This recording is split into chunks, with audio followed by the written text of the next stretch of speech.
Hello chess fans, this is Rick from Chess to Impress with Game 11 of the 2018 World Championship match between the champion Magnus Carlsen and his challenger Fabiano Caruana. On this picture you see the players shake hands at the start of Game 11, and who is that there on the left standing up? It is the previous challenger Sergei Karyakin, who made the first move in Game 11. And he was able to lighten the tension somewhat by playing b2, b4 on the first move.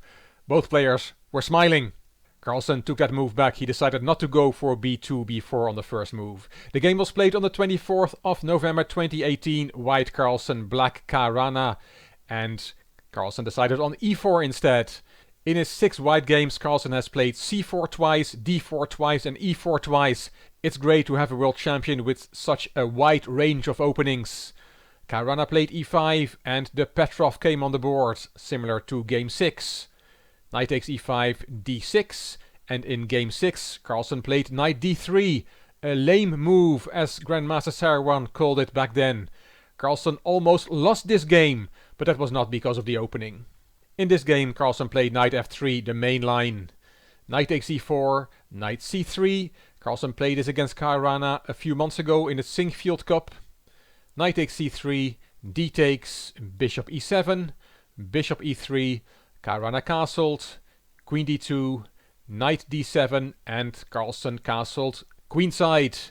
And as Sergei Karyakin explained in one of the broadcasts that I followed, this is a very principled line which can lead to fighting positions. We were looking forward to a great fight. Knight f6 from Caruana, and this maneuver was in this leaked video gate from Caruana's training camp. And in the press conference after the game it was clear that Carlsen knew that this had been in that video. He played bishop d3, stopping knight e4, and then c5 from Caruana, starting his initiative on the queen side and stopping the knight d4 f5 maneuver. Karyakin explained that this is not the main move in the position, but it's a very interesting move. White needs to know exactly what he's doing. If White mixes up some important moves, he can lose the advantage, explained Karyakin. Carlsen said in a press conference that he was surprised in the opening, and it must be this move that had surprised him, because it took him 10 minutes to play rook h2 e1. Bishop e6. Now there are different variations. Bishop g5 is the most principled one, a fighting option as Sergei Karyakin called it, and Peter Fiedler said that the game can become very exciting after this move, and he even used the word bloodbath. But Carlsen did not go for it, not wanting to face Caruana's preparation in this line, which led Alexander Grishuk to say that Carlsen's preparation had been miserable again. In the St. Louis broadcast they looked at knight g5 instead, threatening to take on e6. Then bishop takes a2, the Bobby Fischer move, even though Fischer took on h2. b3 to try and trap that bishop, but then black has c4. And if you take that pawn, there is d5. This is a nice variation, because you cannot take that pawn, as there is a checkmate on the board with 2 bishops. Very pretty. Carlsen decided on a third option. He did not play bishop g5 or knight g5, he played king b1, the more quiet option. Queen a5, and Peter Fiedler and Anish Giri looked at this variation. a3, it's not good for white. c4, bishop back, knight e4, the queen also has to go back, and then d5, black is better. So that doesn't work for white. Carlsen said in a press conference that he was surprised in the opening and that he decided to shut the game down, and he did that by c4. The queens were swapped, and h6, putting a hard stop to all the knight g5 variations, as Peter Fiedler called it.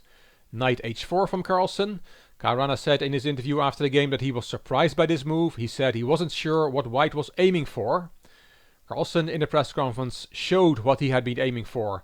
He had been hoping for knight g4, and this is a very long variation that Carlsen gave in the press conference. Knight g6 looks very spectacular, but it's not. Yes, you can take that knight, but then this bishop is unprotected. So rook takes, knight takes f2, rook de1, knight takes the bishop, c takes, bishop f6, rook takes d6, winning the pawn back, bishop d4, rook d e6, and Carlsen said, I'm going to put my other rook on e2, I bring my king to c2 and my bishop to c3. The engine says this is about equal, but this was Carlsen's plan. But after knight h4, Caruana did not play knight g4, he played rook f2 e8 instead.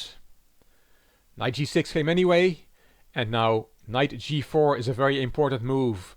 Svidler and Gary said it's the only move not to be in trouble, because of the threat knight takes f2, and another threat of knight e5. Attacking this bishop, black will get an equal position with opposite colored bishops. Carlsen took on e7 with check, winning the two bishops, but black will be able to take one of white's bishops. In the Chess24 broadcast, Grandmaster Svidler, Giri and Grishuk already had the opposite colored bishop position on the board that we'll see in the game. Rook takes e7, rook e2 to protect the f2 pawn, which is an important pawn. Black can now not take on h2, because then there is f3 and we see another piece trapped. This time the black knight is trapped. The knight will be collected with rook h1. After rook e2, Caruana played knight e5, attacking this bishop, and you cannot really save it because then you lose the c4 pawn. Bishop f4, knight takes, rook d7, white wins a pawn after rook takes and bishop takes, but then rook d8, and you cannot take the pawn on c5 because there's another checkmate on the board. So after rook d8, Carlsen played rook d2, protecting his bishop, but now black can take on c4, restoring the material balance. King c1 protecting the rook, b6, bishop f4, the rooks were swapped, and a6.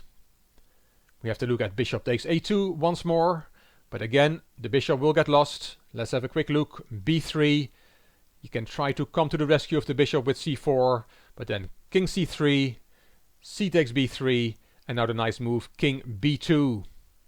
And it's very important that after b takes c2, you can take the bishop because the c1 square is covered by the bishop. White wins. So taking on a2 is still not good, and Caruana played a6. a3, and now an interesting moment. Caruana decides to give up a pawn to quickly activate his king. He plays king f8, just gives up a pawn. Bishop c7 attacking the b6 pawn, b5, and now this double attack from the bishop. White is winning the c5 pawn. Caruana could have avoided this, but he decided this was the easiest way to an equal position.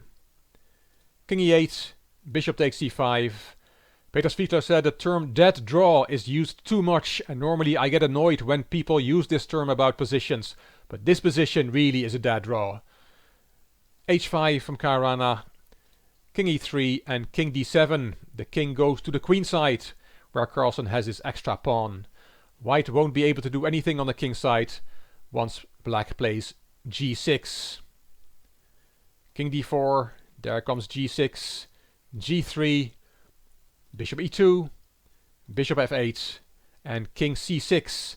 This game is going to last for another 20 moves, but this king will not move from that c6 square. It's a light square, it cannot be attacked there, and the bishop is able to keep the king side in balance.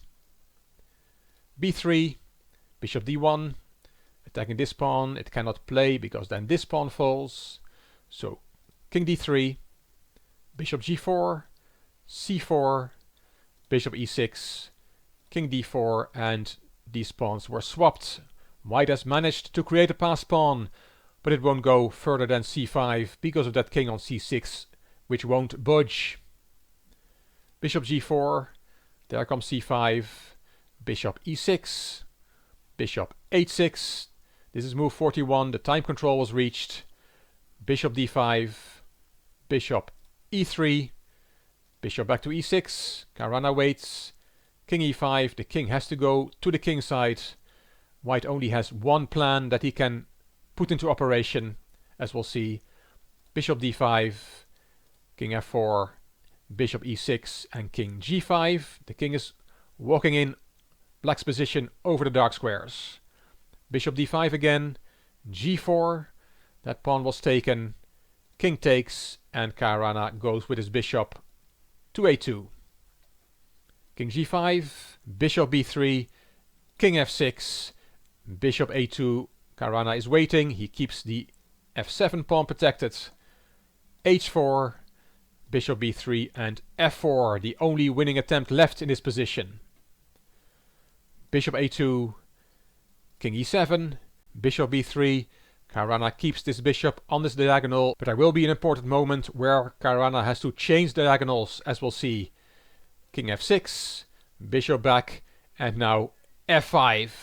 And at this moment it's crucial that the bishop changes diagonals.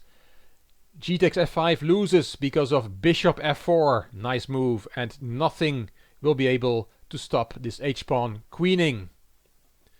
So after f5, Caruana played bishop b1, the only move that draws. Not very difficult to find, but he still had to find it well in advance of this position arising. You cannot stumble on this position and then look for the outcome because it might be too late. If white now takes on f7, then black takes on f5 with the bishop, and this is a draw. And there's one more attempt. After bishop b1, Carlsen played bishop f2, checking that Caruana did not take on f5. Bishop takes f5 is bad after h5, and g takes f5 is also met by h5, and white wins. Caruana did not fall for that. He just played bishop c2, marked time, and white has run out of ideas. There's nothing more to play for here. The players shook hands and we had the 11th draw in this World Championship.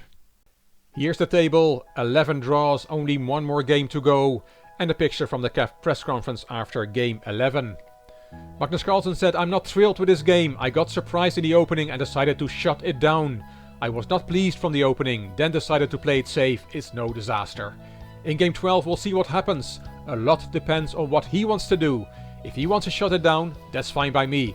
Otherwise, we will fight." Every chess player knows that Karpov won this ending against Ljubojevich, but the drawing margin is very high. I did not get much with white in this match. Those are the cold, hard facts.